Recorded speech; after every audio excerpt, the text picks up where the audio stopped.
हरिः ओं श्रीगुरुभ्यो नमः परमगुरुभ्यो नमः श्रीमदानन्दतीर्थभगवत्पादाचार्यगुरुभ्यो नमः नरसिंहोऽखिलज्ञानमतध्वान्तदिवाकरः जयत्यमितसज्ज्ञानसुखशक्तिपयोनिधिः कल्याणाद्भुतगात्रार्य कामितार्थप्रदायिने श्रीमद्वेङ्कटनाथार्य श्रीनिवासाय ते नमः। व्यासाय भवनाशार्य श्रीशार्य गुणराशरे हृद्यार्य शुद्धविद्यार्य मध्वार्य च नमो नमः।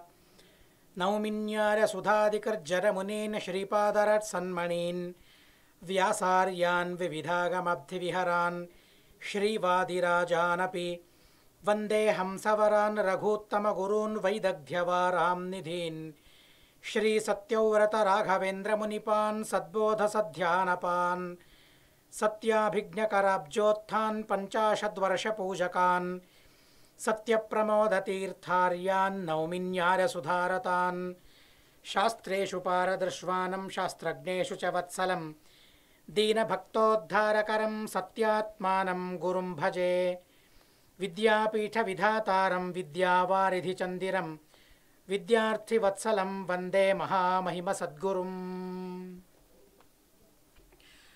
नारायणं नमस्कृत्य नरं चैव नरोत्तमं देवीं सरस्वतीं व्यासं ततो जरमुदीरयेत्।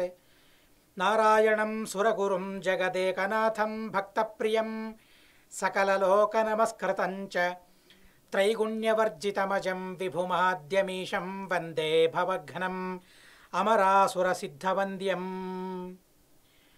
नमो धर्माय महते नमः कृष्णाय वेधसे पाण्डवेभ्यो नमस्कृत्य धर्मान् वक्ष्यामि शाश्वतान्।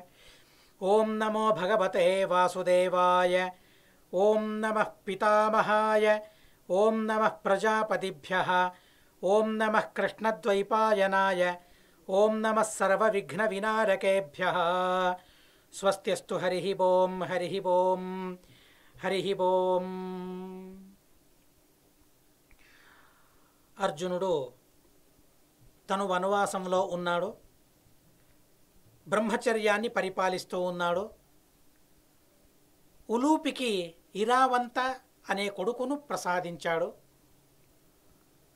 అక్కడికి 1 సంవత్సరం సమాప్తమయ్యింది. ఆ తరువాత తను చిత్రవాహన కూతురైన చిత్రాంగదను వివాహం చేసుకున్నాడు. తనకు కూడా బభ్రువాహన అనే కొడుకు కలిగాడు. ఆ బభ్రువాహనుణ్ణి ఆ రాజుకు సమర్పించి అక్కడి నుంచి మళ్ళీ తను యాత్రను ప్రారంభించాడు. అలా యాత్రను ప్రారంభిస్తూ గోకర్ణకు వెళ్ళాడు. గోకర్ణకు వెళ్ళిన తరువాత మళ్ళీ ప్రభాస క్షేత్రంలో తను సంచారం చేస్తూ ఉన్నాడు. గదుడు చెప్పిన మాటల్ని నెమరు వేసుకున్నాడు. సుభద్రాదేవిని స్మరించుకున్నాడు. తనను పెళ్ళాడాలని ఆలోచిస్తూ ఉన్నాడు. ఎలా పెళ్ళాడటం? శ్రీకృష్ణుడు వచ్చి సుభద్రను ఎలా తీసుకుని వెళ్ళాలి, సుభద్రాపహరణం ఎలా జరగాలి అనే విషయాన్ని పూసగుచ్చినట్లు అర్జునునికి చెప్పాడు. మనం ఈ సందర్భంలో ఓ విషయాన్ని గమనించాలి. అర్జునుడు ఏ పని చేయాలన్నా కృష్ణుడు తనకు పూసగుచ్చినట్లు ఆ పనిని ఎలా చేయాలో చెప్పాడు. అలాంటి ప్రసంగాలను మనం వింటాం. ప్రస్తుతం సుభద్రను అపహరించడం ఎలా, ఎంత అద్భుతంగా ఎంత చక్కగా తనకు చెప్పాడంటే, ఎంత స్పష్టంగా చెప్పాడంటే అంత స్పష్టంగా చెప్పాడు. ఇదొక ప్రసంగమే కాదు, ఇలాంటి ప్రసంగాలను మనం చూసినట్లయితే అర్జునునికి అలా వివరంగా ఆ పని చేయడాన్ని బోధించాడు కృష్ణుడు. యుద్ధం చేయడానికి కూడా తను వెనుకంజ వేస్తూ ఉంటే 18 అధ్యాయాల గీతను తనకు ఉపదేశించాడు. కానీ అదే ఆ కృష్ణుడు భీమసేన దేవుల వారికి అలా ఉపదేశించాడా, అలా చెప్పాడా? ఆ విషయాన్ని మనం గమనించాలి. ఎందుకంటే జరాసంధుణ్ణి సంహరించాలి. ఎలా సంహరించాలి? సైగతో చెప్పాడు. అలా సైగ చేసి చెప్పాడు. ఆ సైగతోనే భీమసేన దేవుల వారు అర్థం చేసుకున్నారు. యుద్ధం చేయడానికి 18 అధ్యాయాల గీతను ఉపదేశించలేదు భీమసేన దేవుల వారికి.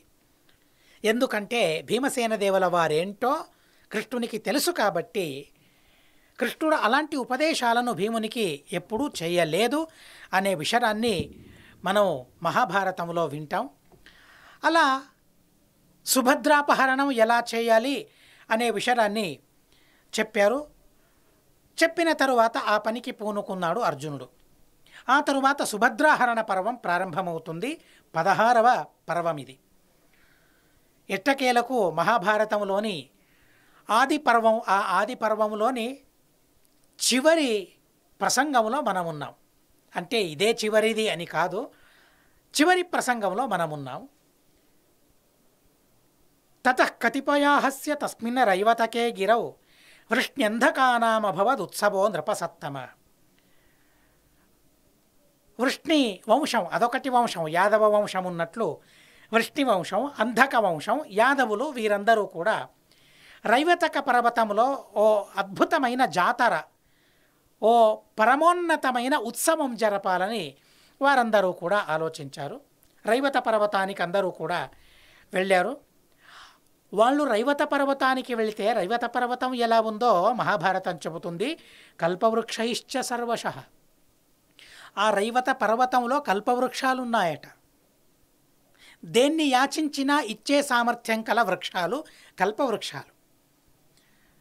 ఇంద్రుని లోకంలో అమరావతిలో మాత్రమే కల్పవృక్షం ఉందని కాదు, రైవతక పర్వతంలో కూడా అలాంటి వృక్షాలు ఎన్నో ఉన్నాయి.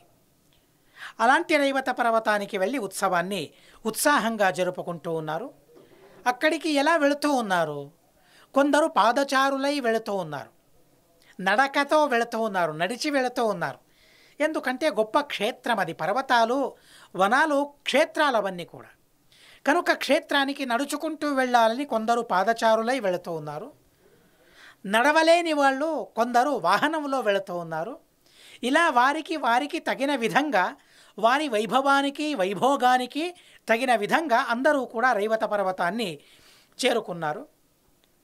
బలరాముడు కూడా రేవతీ సమేతుడై అక్కడికి చేరుకున్నాడు. అనుగమ్యమానో గంధర్వై. బలరాముణ్ణి గంధర్వులందరూ అనుసరిస్తూ ఉన్నారట. అలాంటి ప్రాభవం కలవాడు బలరాముడు, సామాన్యుడు కాదు. బలరాముడు శేషదేవుడే బలరాముడై అవతరించాడు. అందులోనూ భగవంతుని శుక్లకేశావేశం ఉంది కనుక గంధర్వులందరూ కూడా తనను అనుసరిస్తూ ఉన్నారు. యాదవులు అక్కడికి వెళ్ళారట. వారి పేరును సంక్షిప్తంగా చెబుతారు. అక్రూర, సారణ, గద, బభ్రు, విదూరథ, నిషఠ, చారుదేష్ణ, పృథు, విపృథు, సత్యక, సాత్యకి, భంగకార, మహారవ, హార్దిక్య, ఉద్ధవ.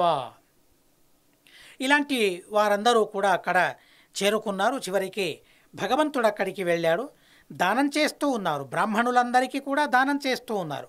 ఆ ఉత్సవంలో, ఆ జాతరలో పాల్గొని సంతోషంతో, సంబరంతో, అంబరాన్నంటిన సంబరం అంటారు కదా, అలాంటి అత్యద్భుతమైన జాతర అది. భగవంతుడు అక్కడ ఉన్నాడంటే ఆ జాతర ఎలా జరిగిందో కల్పన చేసుకోవడానికి కూడా సాధ్యం కాదు. అంత అద్భుతంగా ఆ జాతర, ఆ ఉత్సవం జరుగుతూ ఉంది. తత్ర చంక్రమమాణవుతో వసుదేవ సుతాం శుభం. సరిగ్గా అదే ప్రసంగంలో అర్జునుడు కూడా అక్కడికి వచ్చాడు, యతివేషాన్ని ధరించి. యతులలో ఎందరో ఉన్నారు. అందులో త్రిదండి అనే ఒక యతి. యజ్ఞోపవీతం ఉంటుంది, దండం ఉంటుంది, తనకు శిఖ కూడా ఉంటుంది. త్రిదండి సన్యాసి. ఆ త్రిదండి సన్యాసి వేషాన్ని ధరించి తను అక్కడ తిరుగుతూ ఉన్నాడు. కృష్ణుడు చూశాడు. వారిరువురు కూడా ఆ రైవత పర్వతంలో కృష్ణార్జునులు తిరిగారు, మాట్లాడుకున్నారు. మాట్లాడుకుని తన చెల్లెలి గురించి కృష్ణుడు చెప్పాడు. మమైష భగిని పార్థ సారణస్య సహోదరి సుభద్రనామ భద్రంతే పితుర్మే దయితాసుత. తను సుభద్ర, నా చెల్లి, చూశావు ఎంత బాగుంది అని ఆ సుభద్ర కోరిక అర్జునునిలో ఉంది. ఆ కోరిక మరింత పెరిగేటట్లు కృష్ణ భగవానుడు ఆ అర్జునునికి చెబుతూ ఉన్నాడు. అర్జునుడు తగిన వరుడు సుభద్రకు కనుక ఆ సుభద్రను కోరుకోవాలి తను. ఆ భావన, ఆ కోరిక తనలో కలిగెట్లు చేస్తూ ఉన్నాడు. రూపేణ చైష సంపన్న కమివైష నమోహయేత్. ఏంటి, అడవి మనిషివి కదా, సంవత్సరం అయింది అడవి మనిషిగా తిరుగుతూ ఉన్నావు. ఇలాంటి అడవి మనిషి నా చెల్లెల్ని కోరుకుంటూ ఉన్నాడా? అడవి మనిషిలో కోరికలు చెలరేగుతూ ఉన్నాయా అని హాస్యం చేశాడు అర్జునునికి. అలాంటి సందర్భంలో అర్జునుడు అంటాడట, ఎవరు తను సుభద్రాదేవి, అసలు ఎలాంటి గుణం కలది తను, నీ చెల్లెలు, వసుదేవుని కూతురు, అలాంటి సుభద్రను ఎవరు కోరుకోరు? తగిన వాళ్ళందరూ కోరుకుంటారు, నేను తగిన దాన్ని కాబట్టి ఆ సుభద్ర నా భార్య కావాలనే కోరిక నాకుంది, కానీ ఆ సుభద్రను పొందడం ఎలా నాకు తెలియడం లేదు. అలాంటప్పుడు భగవంతుడు చెప్పాడు, స్వయంవరం చేసుకోవాలి, కానీ ఏం జరుగుతుందో తెలియదు. స్వయంవరంలో తను నిన్ను వరిస్తుందో లేక తనకు ప్రతిబంధకం ఎవరైనా ఉన్నారు. ఎవరు? బలరాముడు. బలరాముడు ఉన్నప్పుడు సుభద్ర నిన్ను వరించడం సాధ్యం కాదు. కనుక మరో పని చేయాలి, నువ్వు సుభద్రను అపహరించుకుని పోవాలి. కృష్ణుడే చెబుతూ ఉన్నాడు, సుభద్రాదేవి అన్నయ్య. ఎందుకంటే సుభద్రకు కూడా అర్జునుని పైన ఆ మమకారం, ఆ ప్రేమ ఉంది. సుభద్రాదేవి అర్జునుణ్ణి ప్రేమించింది, అర్జునుడు సుభద్రాదేవిని ప్రేమిస్తూ ఉన్నాడు. వారిరువురు కోరుకుంటూ ఉన్నారు. కాబట్టి స్వయంవరం జరిపితే ఏం జరుగుతుందో తెలియదు, కాబట్టి అపహారం చేయాలి, సుభద్రను అపహరించుకుని వెళ్ళాలి. ఎలా? నా రథం ఉందే, శైబ్య సుగ్రీవ మొదలైన గుర్రాలున్నాయి, ఆ గుర్రాలతో సిద్ధమైన నా రథంలో ఎక్కి తనను కూర్చోబెట్టుకుని నువ్వు అపహారం చేయాలి. ఎలా? యుద్ధం జరగొచ్చు కదా, యుద్ధం నువ్వు చేయాలి. ఇదే ప్రసంగం కోసం సుభద్రకు ఆ సారథ్య విద్యను నేను నేర్పాను, కనుక తను సారథిగా ఉంటుంది. నువ్వు లోపల రథికుడవై కూర్చొని యుద్ధం చేసేవారిని ఏ విధమైన హాని వారి కలగకూడదు. హాని కలగకుండా వారిని ఓడించి సుభద్రాదేవిని నువ్వు అపహారం చేసుకుపోవాలి. హరస్వయంవరేష్యస్యాః కో వైవేద చికీర్షితుం. ఆ తరువాత అక్కడ గూఢచారుల్ని పిలిచారు. గూఢచారుల్ని పిలిచి కుంతీదేవి అభిప్రాయం ఏంటి, భీమసేనుదేవుల వారి అభిప్రాయం, ధర్మరాజ నకుల సహదేవ వారి అభిప్రాయం ఏంటి తెలుసుకురావాలనే ఉద్దేశంతో శీఘ్రంగా వెళ్ళే గూఢచారుల్ని ఎన్నుకున్నారు. వారికి చెప్పారు ఈ విషయాన్ని. వారు వెళ్ళారు, ఖండవ ప్రస్థానికి ప్రస్తావించారు. సుభద్రాదేవి వివాహం అర్జునునితో జరగాలని అందరికీ సంతోషం కలిగింది. భీమసేనుడైతే కృతకృత్యుడనైపోయానని తననుకున్నాడు. వారి వార్త అందింది, పాండవులందరూ సంతోషంగా ఉన్నారనే వార్తను విన్న తరువాత ఇక ఇటువైపు సుభద్రాదేవిని నీకివ్వడానికి నేను సిద్ధమే, తల్లిదండ్రులైన వసుదేవదేవికి కూడా సిద్ధమే, నా భార్యలు రుక్మిణి సత్యభామ మిగిలిన వారందరూ కూడా సిద్ధమే. ఒకే ఒక్క బలరాముడు మాత్రమే సిద్ధం లేదు. అది ఎందుకనో తెలియదు. అయినా కూడా ఇరువైపులా ఇందరూ సిద్ధంగా ఉన్నప్పుడు ఇక వారి వివాహం జరిగినట్లే. ఆతంకం ఎవరు, అంతరాయం ఎవరు? బలరాముడు ఒక్కడున్నాడు నిజమే, తను పెద్ద, యాదవులకు తను పెద్ద, కనుక తన మాట విని తీరాలి. కనుక తను లేని సందర్భంలో ఆ సుభద్రాదేవి యొక్క వివాహాన్ని జరిపించాలని అందరూ కూడా ఆలోచించారు. వాసుదేవాభ్యనుజ్ఞాతః కథరిత్వేతి సత్క్రయాం కృష్ణస్య మతమాస్థార్య ప్రజరభరతర్షభః ద్వారకార్య ఉపమనే తస్థౌ వై కార్యసాధనః. కృష్ణుడు చెప్పినట్లు ఆ ద్వారకా నగరంలోని ఉపవనంలో ఆ యతి రూపంతో ఉన్న అర్జునుడు సంచారం చేస్తూ ఉన్నాడట. అక్కడికి యాదవులు వచ్చారు యదృచ్ఛగా. అక్కడ ఎవరూ వెళ్ళమని చెప్పలేదు, అర్జునుడు రమ్మని కూడా చెప్పలేడు.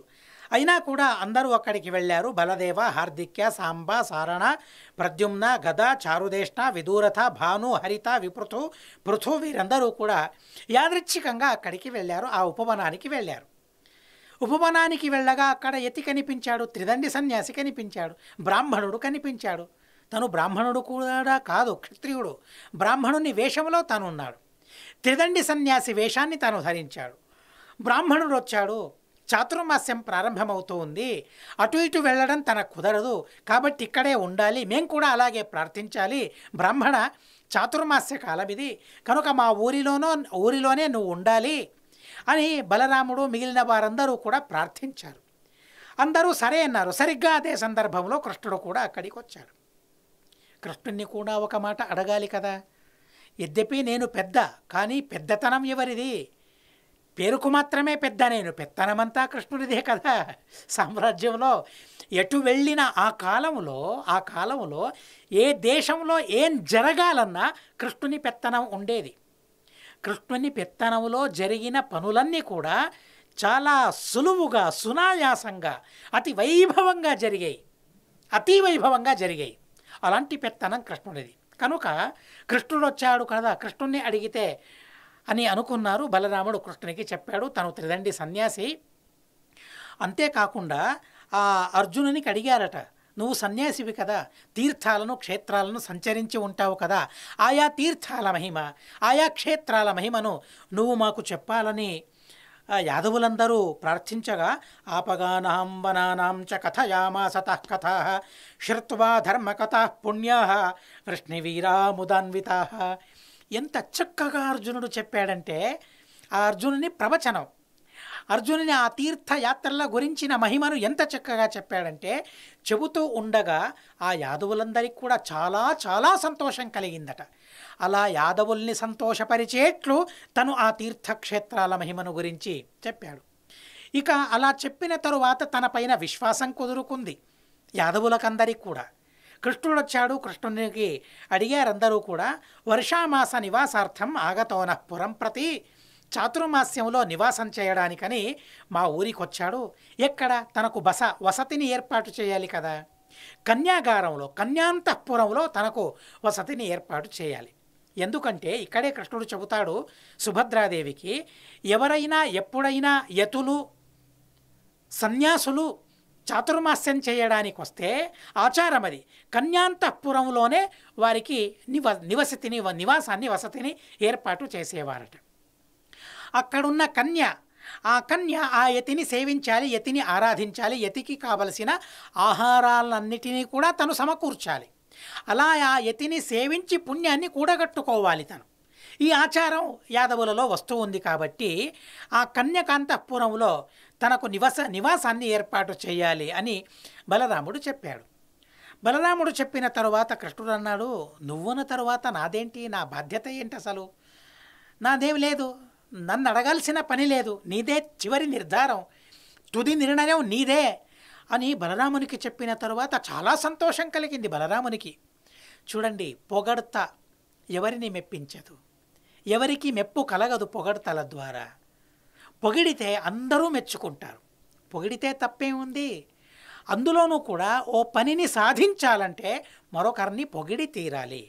ఇది కృష్ణ పరమాత్ముని చాలా అద్భుతమైన ఉపాయం ఇది. అంటే ఏదో పని చేయడానికి కాదు, మంచి పని చేయడానికి. ఎవరు అడ్డి ఈ పనికి, ఎవరు ఆతంకం, ఎవరు అంతరాయం, సుభద్ర వివాహానికి బలరాముడు కదా. ఆ బలరాముణ్ణి మెప్పిస్తే, ఆ బలరాముణ్ణి పొగిడితే అంతా తనే అని అంటే అది వాస్తవం. అవును, కొంతవరకు కృష్ణుడు సర్వోత్తముడు. కృష్ణుని తరువాత లక్ష్మీదేవి, ఆ తరువాత బ్రహ్మవాయువులు, ఆ తరువాత సరస్వతి భారతీదేవి, ఆ తరువాత గరుడ శేషరుద్రులు. అయినా కూడా చాలా పెద్ద స్థానంలో తనున్నాడు. ఇప్పుడు అన్నయ్యగా తను పుట్టాడు కనుక వాస్తవంగా తనను పొగిడి చెప్పాడు, నువ్వుండగా నా పనేంటి, నన్ను అడగాల్సిన ప్రమేయం ఏంటి, అసలు నన్ను అడగాల్సిన ప్రమేయమే లేదన్నాడు. చాలా సంతోషం కలిగింది బలరామునికి. ప్రీతస్సతేన వాక్యేన, మహాభారతం చెబుతుంది, ఏదీ నా మాటలు లేవిక్కడ. ఏ మాట్లాడినా మహాభారతాన్ని చూసి నేను మాట్లాడుతూ ఉంటాను. చాలా జాగ్రత్తగా మాట్లాడాలి. మహాభారతాన్ని చెబుతూ ఉన్నప్పుడు ఏవో నేననుకున్న దాన్ని చెప్పడం కాదు, మహాభారతంలో ఉన్నదాన్ని చెప్పాలి. కనుక ప్రీతస్సతేన వాక్యేన, ఆ వాక్యంతో త్వయి స్థితే మహాభాగ పరవానస్మి ధర్మతః. అన్నయ్య, నువ్వున్నప్పుడు నేను స్వతంత్రుడినా కాదే, పరతంత్రుడిని, నీ అధీనుణ్ణి నేను. కనుక నువ్వెలా చెబితే అలాగే అన్నయ్య అని తనన్న తరువాత చాలా సంతోషం కలిగింది. ఆ భగవంతుని కృష్ణుణ్ణి కౌగిలించుకున్నాడు. బలదేవుడు అన్నాడు, ఆరామేతు వసేద్ధీమాన్ చతురో వర్షమాసకాన్.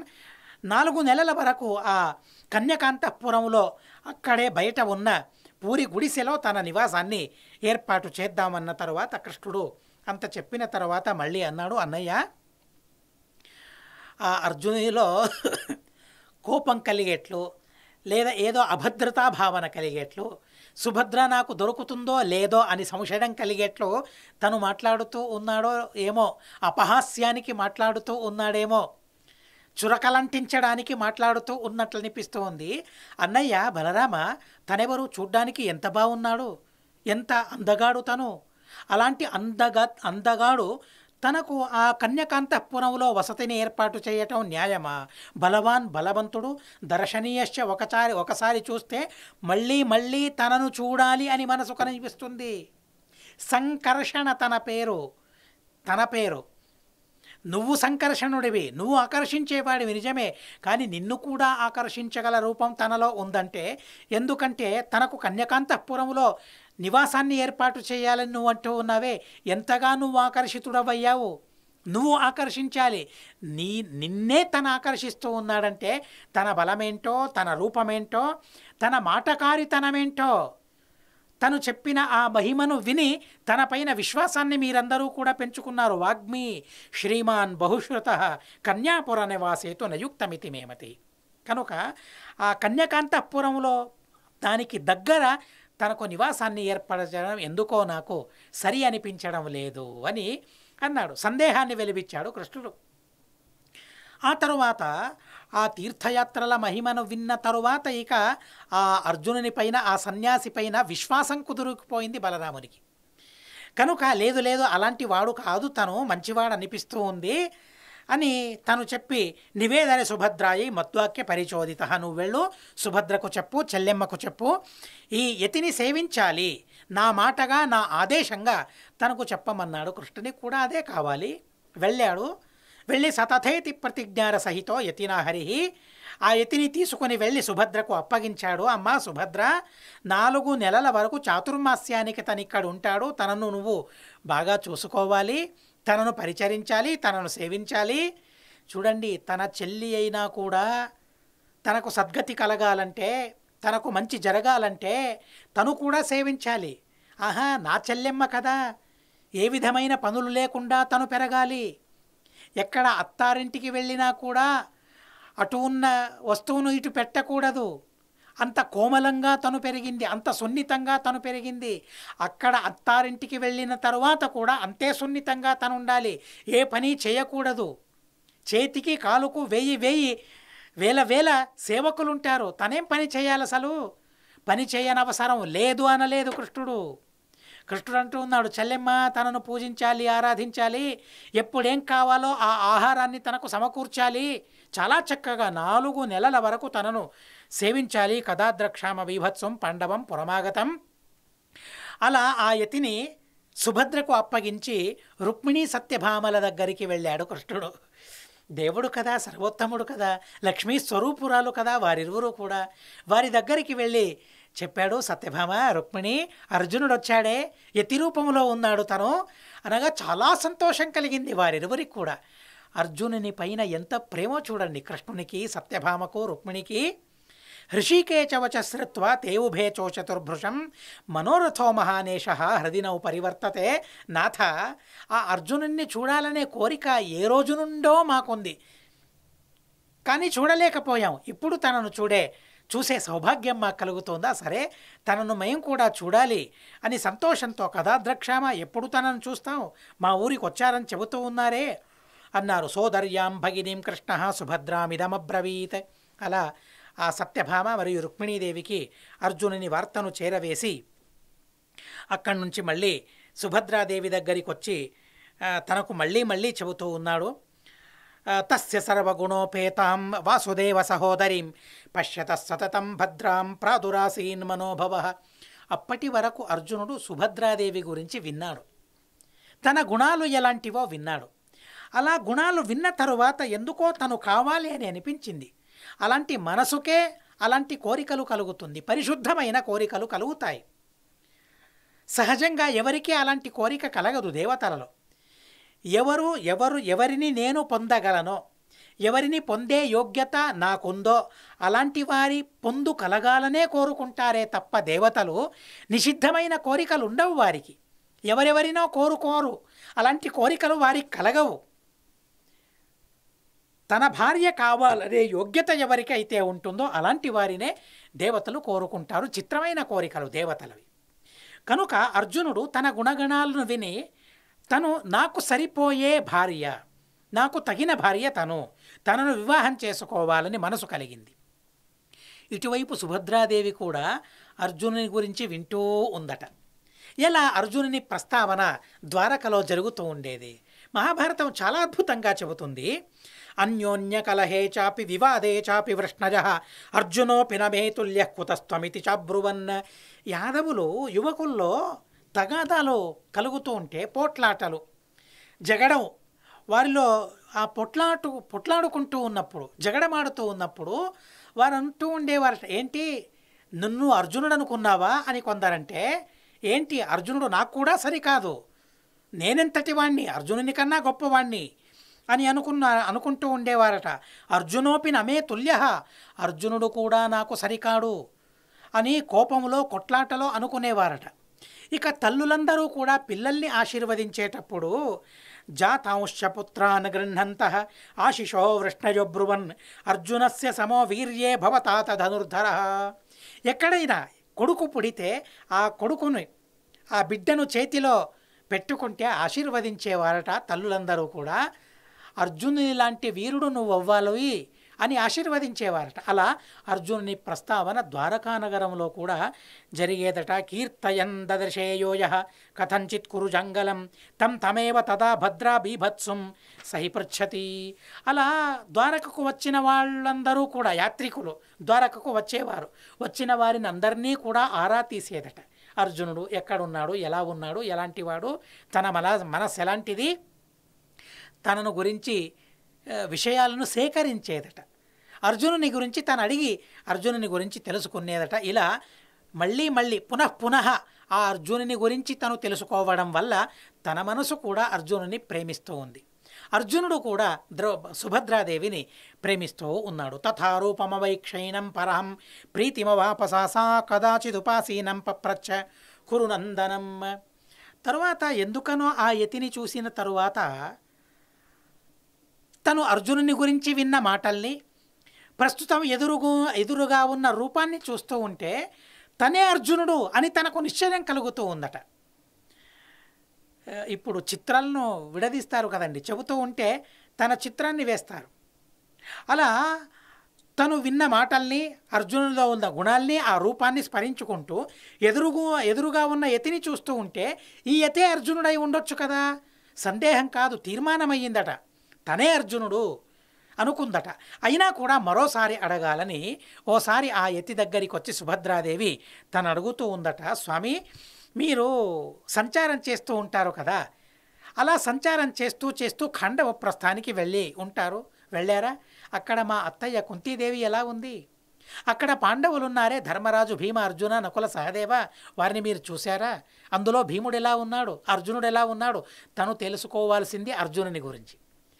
కానీ నేరుగా అర్జునుని గురించి అడిగితే ఏం జరుగుతుందో ఏమో, ఏమనుకుంటాడో ఏమో, స్వామి అర్జునుని పైన నేను మనసు పడ్డాడని తను అనుకుంటాడో ఏమో అనుకుని అటూ ఇటూ అడుగుతూ చివరికి అర్జునుని గురించి ఆరా తీసిందట. ఆ అర్జునుడు ప్రస్తుతం ఏదో తప్పు చేసినందుకు అడవిలో సంచరిస్తూ ఉన్నాడట, బ్రహ్మచర్యాన్ని పరిపాలిస్తూ ఉన్నాడట, చాలా కష్టంలో తను ఉన్నాడట.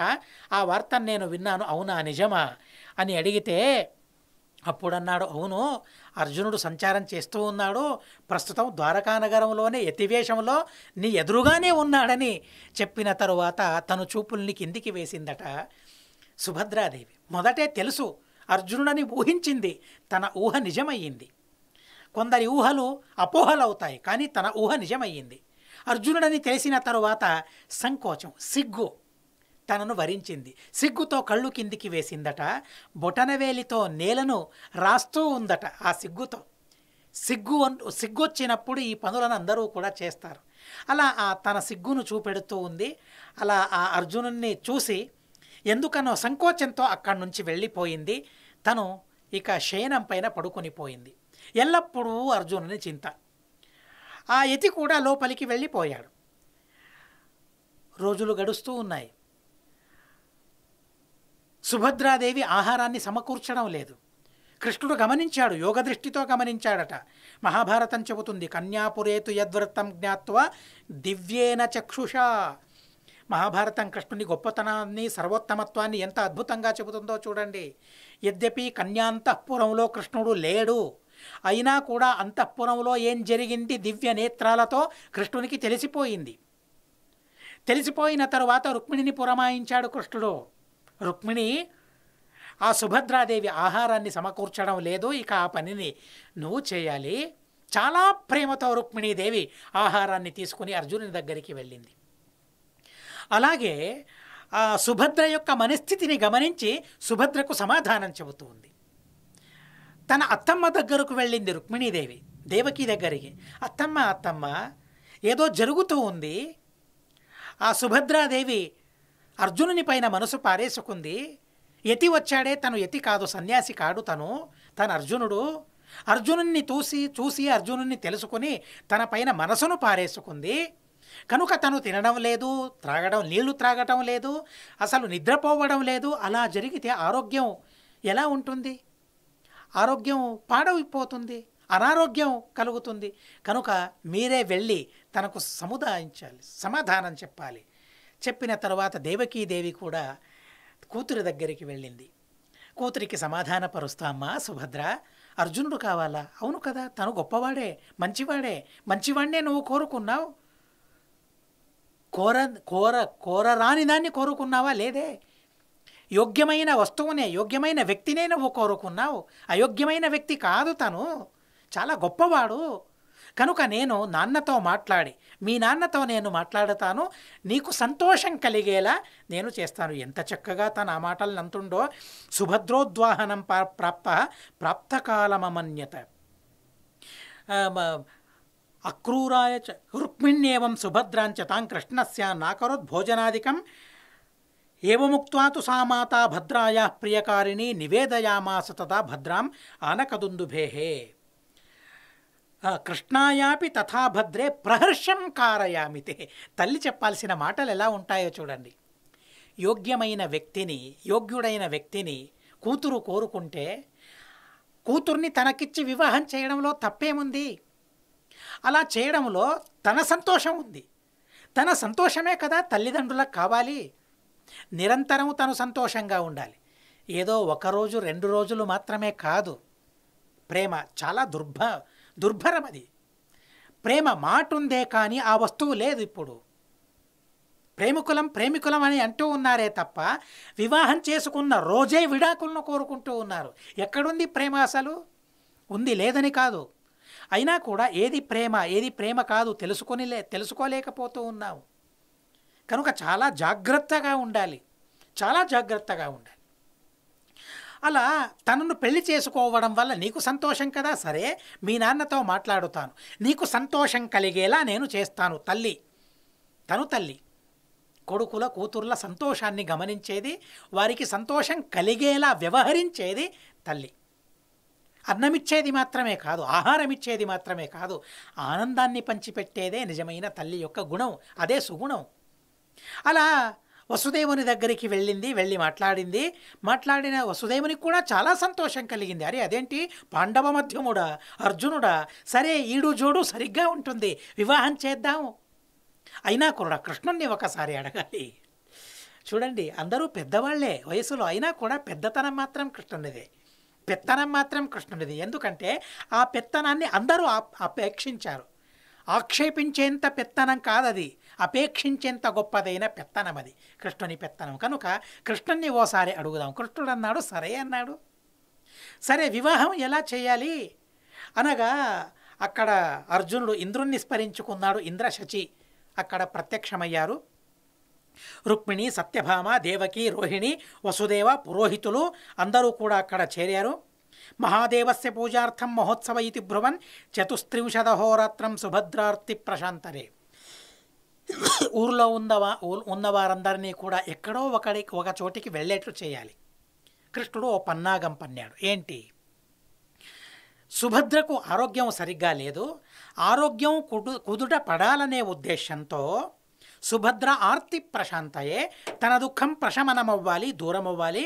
అందుకోసం 34 రోజుల వరకు రుద్రదేవుల వారి ఆరాధన చేయాలి.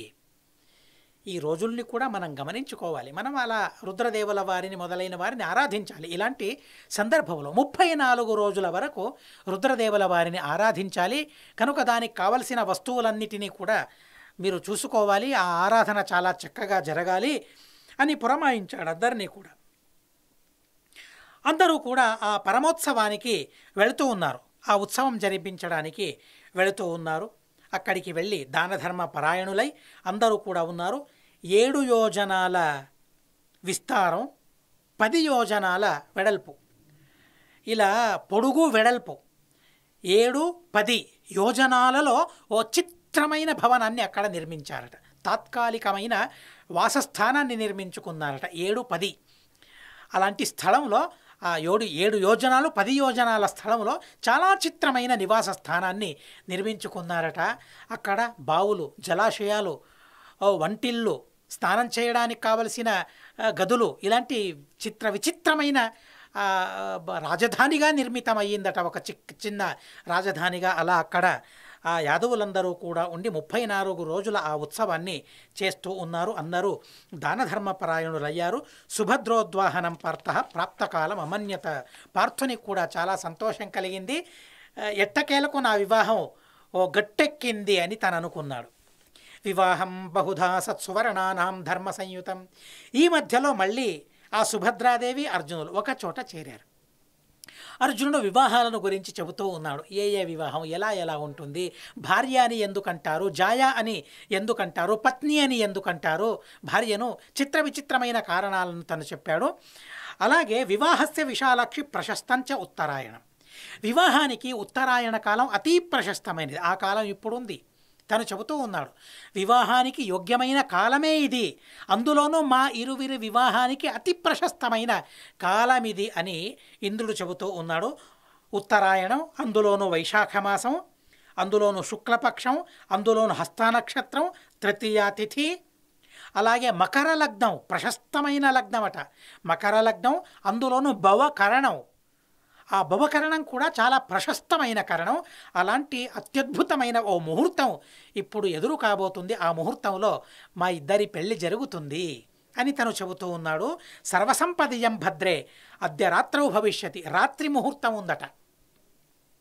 ఇప్పుడు రాత్రుల్లో ముహూర్తాలు లేవు, అయినా రాత్రి ముహూర్తం, శ్రీనివాస కళ్యాణం కూడా అప్పుడే జరిగిందని, రాత్రి కాలంలో సుముహూర్తంలో జరిగిందని మనం శ్రీనివాస కళ్యాణంలో వింటాం. అలాగే అర్జున సుభద్ర వీరిరువురి వివాహం కూడా రాత్రి జరిగింది. రాత్రౌ వివాహ కాలోయం భవిష్యతి న సంశయః. ఇంద్రుణ్ణి స్మరించుకున్నారు. ఇంద్రుడు వచ్చాడు, శచీదేవి వచ్చింది, నారదుడు వచ్చాడు, గంధర్వులు, అప్సరా స్త్రీలు, చారణులు, గుహ్యకులు, అరుంధతి, వశిష్ఠ వీరందరూ కూడా కుశస్థలిలో చేరుకున్నారు. సుభద్రాదేవి, నా అన్నయ్య ఉండాలి, కృష్ణుడు ఉండాలి, కృష్ణుడు లేకుండా ఏ పని జరుగుతుంది, అసలు ఏ పని జరగదు, కృష్ణుడు ఉండాలి. స్మరించుకున్న క్షణంలోనే చెల్లెమ్మ పెళ్లి జరిపించడానికి అన్నయ్యగా బాధ్యతలు తీసుకొని కృష్ణుడు అక్కడికి వచ్చాడు. చూడండి, యోగ్యమైన మనసులు రెండు కూడా, ఆ మనసులు కలవాలి, ఆ వ్యక్తులు కలవాలి. అందుకోసం బలరాముడు అంతరాయం. కనుక బలరామునికి దీర్ఘమైన గాఢ నిద్ర వచ్చేలా దేవుడు చేశాడట. ఎలాంటి చిత్రమైన ప్రసంగమో చూడండి. తనుంటే తన మాటను జవదాటలేము ఎవరు కూడా. కనుక తను ఉండకూడదు. ప్రతిబంధకం బలరాముడు. ఆ ప్రతిబంధక నివారణాన్ని భగవంతుడు ఎలా చేశాడో చూడండి. తన మనసును మార్చొచ్చు, ఆ సామర్థ్యం భగవంతునికి ఉంది. అయినా కూడా తన మనసును మార్చకుండా తనకు గాఢమైన నిద్ర వచ్చేలా భగవంతుడు చేశాడట. అలా గాఢమైన నిద్రలో తనున్నాడు. బ్రాహ్మణుల సమక్షంలో వివాహం జరుగుతూ ఉంది. అరుంధతి, శచీదేవి, రుక్మిణి, దేవకి తథా అరుంధతి, శచీదేవి, రుక్మిణి, దేవకి దేవతా స్త్రీలందరూ కూడా అక్కడ మాంగళ్య క్రియను జరుపుతూ ఉన్నారు. కశ్యపుడు హోత అయ్యాడు, నారదాదులు సదస్సులయ్యారు, పుణ్యమైన ఆశీర్వాదాలను ప్రయోగిస్తూ ఉన్నారు. అక్కడ చాలా అద్భుతమైన ఇంద్రుని రెండవ వివాహం జరిగినట్లుందట అక్కడ. అలా ఇంద్ర శచీదేవి ఎలా పరిశోభితులైనారో అలాగే అర్జున మరియు సుభద్ర వారిరువురు కూడా వివాహం చేసుకుని కొత్త దంపతులు జంట చూడముచ్చటగా ఉన్నారు. అందరూ కూడా విశేషంగా ఆశీర్వదిస్తూ ఉన్నారు. ఇలా ఆ ఉత్సవం జరిగిన తరువాత మళ్ళీ కృష్ణుడు చెప్పాడు, 22 రోజుల వరకు నువ్వు ఇక్కడే ఈ యతివేషంలోనే ఉండాలి. ఎలాంటి ప్రారంధమో చూడండి. పెళ్ళి జరిగినా కూడా గృహస్థుడైన తరువాత కూడా మళ్ళీ యతివేషంలోనే ఉండడం. అలా 22 రోజుల వరకు నువ్వు యతివేషంలోనే ఉండాలి. ఆ తరువాత నువ్వు ఆ రథంలో తనను అపహరించుకుని వెళ్ళాలి. అలాగే అన్నాడు. సుభద్రాదేవికి తను చెప్పాడు సరి అయిన రోజు. 22 రోజులు గడిచిన తర్వాత 23వ రోజు నువ్వు అక్కడి రథాన్ని తీసుకుని రావాలి. ఎలా రావడం?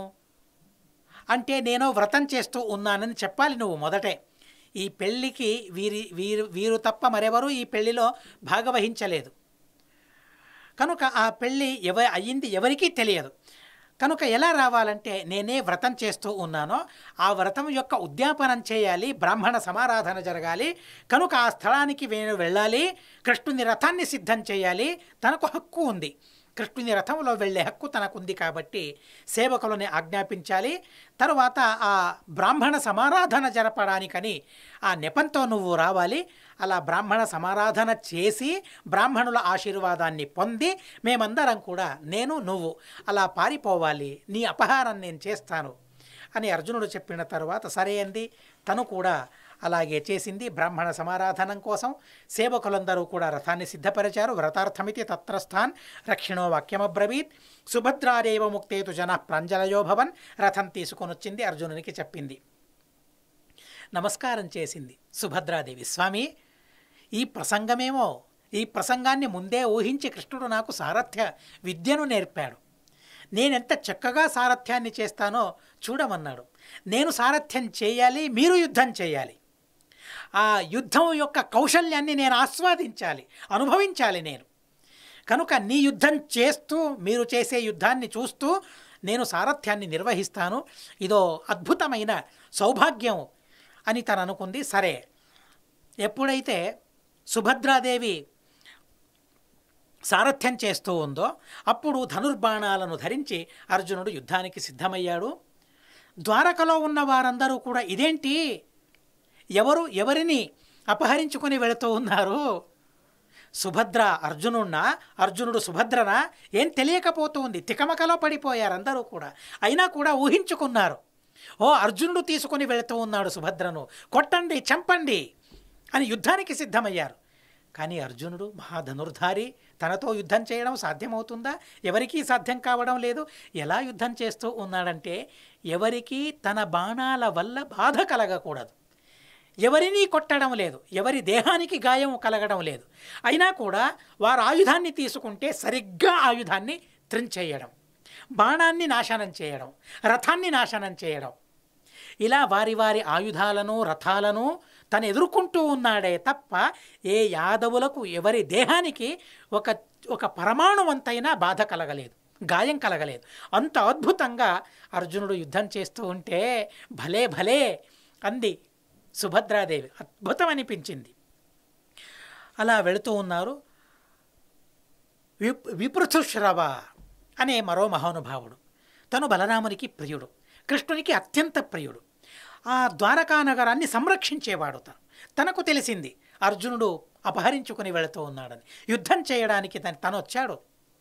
తనొచ్చే చిత్రమైన తన సామర్థ్యాన్ని అర్జునుడు చూపించగా చాలా సంతోషం కలిగింది విపృథుశ్రవకు. యుద్ధాన్ని చాలించమని ఆదేశించాడు తన సైన్యానికి. తను వెళ్ళాడు, అర్జునుడిని కౌగిలించుకున్నాడు. అర్జున, కృష్ణుడు చెప్పాడు, కృష్ణునికి సమ్మతం మీ వివాహం. కృష్ణునికి సమ్మతమైన విషయాన్ని ఎదుర్కోవడమా? కృష్ణునికి సమ్మతుడైన నిన్ను మేము ఎదుర్కోవడమా? అది సాధ్యం కాదన్నాడు. సరే, మీరు వెళ్ళాలి అని విడిచిపెడతానన్నాడు. గెలిచి వెళ్ళడం తనకు సాధ్యమే. అయినా కూడా విపృథుశ్రవ పెద్దవాడు కాబట్టి తనను గౌరవించి అర్జునుడు వెళుతూ ఉన్నాడు. సుభద్రాదేవిని తీసుకుని వెళుతూ ఉన్నాడు. తీసుకుని వెళ్ళిపోయాడు. ఆ తరువాత ఒక్కొక్కరికి తెలిసింది. చివరికి బలరామునికి తెలిసింది. సభ చేశారు. సభలో అందరూ కోపంతో రగిలిపోయారు. అసలు ఆహా, తనేంటి అపహరించుకుపోవడం ఏంటి? బలరాముడు అన్నాడు, కృష్ణుని అభిప్రాయం ఏంటో తెలుసుకోండి అయ్యా. మీరు కోపగించుకుంటే ఎలా? యుద్ధానికి వెళతామనంటే ఎలా? కృష్ణునికి చెప్పకుండా ఏ పనైనా జరుగుతుందా ఇక్కడ? లేదే. అవుననుకున్నారందరూ. కృష్ణుడు వచ్చాడు, కృష్ణునికి చెప్పారు. కృష్ణునికి చెప్పగా నీలవాసామదోత్సిక్త ఇదం వచనమబ్రవీత్. ఆ తరువాత బలరామునికి కూడా కోపం కలిగింది, కోపం వచ్చింది. చాలా క్రుద్ధుడయ్యాడు. ఆహా, ఏంటి తను అర్జునుడు ఎలాంటి పని చేశాడు? మేము లేమా అన్నాడు. యదస్య రుచిరం కర్తుం తత్కురుత్తమ తంద్రితాహ. సత్కారం చేసినట్లు చేసి మమ్మల్ని ఇలా అవమానం చేశాడే. మాతో సత్కారాన్ని పొంది ఇలాంటి అబద్ధమైన పనిని తను చేశాడే, ఓ అద్భుతమైన దృష్టాంతాన్ని తనిచ్చాడు. కోహి తత్రైవ భుక్త్వా అన్నం భాజనం భేత్తుమర్హతి. ఎక్కడ తను భోజనం చేశాడో అక్కడ ఆ గిన్నెల్ని తనే పగులగొట్టాడు. ఎక్కడ సత్కారాన్ని పొందాడో అక్కడ వారిని అవమానపరిచాడు. నేనెవర్ని? నా తలపైన తన్ని, నా తలను తన్ని తనను తీసుకుని వెళ్ళాడే, సుభద్రను తీసుకుని వెళ్ళాడే. ఊరుకునేది లేదసలు. ఈ క్షణంలోనే యుద్ధాన్ని ప్రకటిస్తాను, అసలు భూమిలో కౌరవులు లేకుండా చేస్తానని తను కోపంతో రగిలిపోతూ ఉన్నాడు. అన్వపద్యంతతే సర్వే భోజవృష్ణంధకాస్తదా. బలరాముడు అలా చెలరేగిపోతూ ఉంటే యాదవులందరూ కూడా ఆ బలరాముని పక్షములో ఉండి బలరామునికి వంతు పలుకుతూ, మీకు మేం సహాయం చేస్తాం, మీతో యుద్ధానికి మేమొస్తాం. అవును, తనెవరు? సుభద్రను అపహరించడానికి అని అందరూ రగిలిపోతూ ఉన్నారు. చూడండి, బలరాముడు అంతటి మహానుభావుడు, శేషదేవుడు. సుభద్రను అర్జునుడు అపహరించుకుని వెళితే దాన్ని అంగీకరించుకోలేకపోయాడు. కానీ కృష్ణుడు మాత్రం ఎంత చక్కగా ఆ వివాహాన్ని జరిపించాడో చూడండి. కనుక తను నాయకుడు. యోగ్యులైన వారు యోగ్యుల సహవాసంలో ఉండాలి. ఇది కృష్ణ నీతి. ఇది బలరాముని నీతి ఎలాంటిది? తను యోగ్యుడైనా పర్వాలేదు, నాకు చెప్పి వెళ్ళాడా, నన్ను అవమానపరిచాడే, లోపల కుమిలిపోతూ ఉన్నాడు. కానీ కృష్ణుని చరిత్ర ఎంత అద్భుతమైనదో, ఎంత అద్భుతమైన గాథ. నిజంగా అన్నయ్యలు ఎలా ఉండాలి అనే విషయాన్ని కృష్ణుడు చాలా చక్కగా చెప్పాడు. ఆ తరువాత ఇక్కడికి సుభద్రాహరణ పర్వం సమాప్తమవుతుంది. ఆ తరువాత హరణాహరణ పర్వం ప్రారంభమవుతుంది. ఉక్తవంతః యథావీర్యం అసకృత్ సర్వవృష్ణయ తతోబ్రవీద్ వాసుదేవో వాక్యం ధర్మార్థ సంయుతం. అలా వారందరూ క్రోధోద్దీప్తులై ఉండగా కృష్ణ భగవానుడు ధర్మయుక్తమైన మాటల్ని వారందరికీ చెబుతూ సమాధానపరుస్తూ ఉన్నాడు. ఎలాంటి మాటలు కృష్ణుడు చెప్పాడు, కృష్ణ నీతి ఎలా కొనసాగింది, కృష్ణుని మాటలకు ఎలా కట్టుబడిపోయారు వారందరూ కూడా, ఎంతటి ప్రసంగాన్ని కూడా అవలీలగా తన వైపు మార్చుకోగల సామర్థ్యం కృష్ణునిది ఎలాంటిది, ఆ అద్భుతమైన విషయాన్ని మనం మళ్ళీ తెలుసుకుందామని చెబుతూ అస్మద్గురువంతర్గత తాత్విక దేవతాంతర్గత భారతీరమణ ముఖ్య ప్రాణాంతర్గత శ్రీకృష్ణార్పణమస్తు. అక్షరం కర్మ యస్మిన్ పరే స్వర్పితం ప్రక్షరం యాంతి దుఃఖాని యన్నామతః అక్షరోయో అజరః సర్వదేవామృతః కుక్షిగం యస్య విశ్వం సదా అజాదికం ప్రణరామో వాసుదేవం దేవతామండల ఖండమండనం. హరి ఓం హరి ఓం హరి ఓం. అనేన భావి యత్పుణ్యం అవాప్నోతు గురుర్మమ.